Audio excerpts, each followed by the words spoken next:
একটা বাংলা ছবি যেটার পিছনে প্রচুর পলিটিক্স আবার শুরু হয়ে গেছে। জানি না কেন এই একটা মানুষের ছবি আসলে এত পলিটিক্স কেন শুরু হয়, কি পায় হল মালিক বা পলিটিক্স যারা করছে এর পিছনে যেই মাথাগুলো রয়েছে তারা কি পায় আমি জানি না। বাট একটা কথা কি, প্রতিটা খাটনি প্রতিটা পরিশ্রমের একটা দি এন্ড আছে। কেউ যদি কোনো কিছু ডেডিকেশন থাকে কোনো জিনিসের প্রতি, তার পরিশ্রম থাকে, সেটা কখনো বৃথা যায় না। এটা জাস্ট আমি সবাইকে বলে রাখতে চাই। আমি কথা বলছি প্রজাপতি 2 ছবির কথা।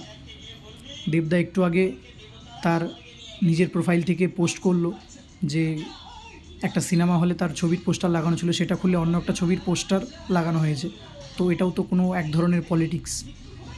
তিনি দুঃখ করে পোস্টটা করেছেন। আমার বলার বক্তব্য এটাই যে এই ধরনের পলিটিক্স যদি চলতে থাকে, বাংলা ইন্ডাস্ট্রি বেশি দিন বাঁচবে না, জাস্ট ফিনিশ হয়ে যাবে। আর ঠিক এই কারণেই লোকে বাংলা সিনেমা দেখার প্রতি যে ভক্তি সেটা উঠে গেছে।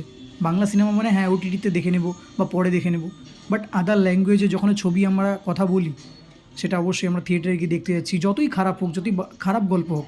বাট বাংলায় আমরা ভালো সিনেমা সেটা আমরা যাবো না দেখতে থিয়েটারে। এটা আমাদের মধ্যে নিজেদের মধ্যে একটা ইগো তৈরি হয়ে গেছে। লাস্ট আমি একটাই কথা বলতে চাই যে এগুলো করে কোনো লাভ নেই।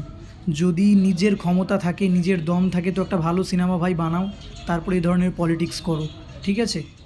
আর সবথেকে বড় জিনিস, কারোর পিছনে লেগে কেউ কোনোদিনও বড় কিছু অ্যাচিভ করতে পারে না। তো এগুলো জিনিস, এই সমস্ত নোংরামি বাংলা ছবিকে কেন্দ্র করে বন্ধ হোক, এটাই আমি বলবো। ভিডিওটা ভালো লাগলে তোমরা বেশি করে শেয়ার করো।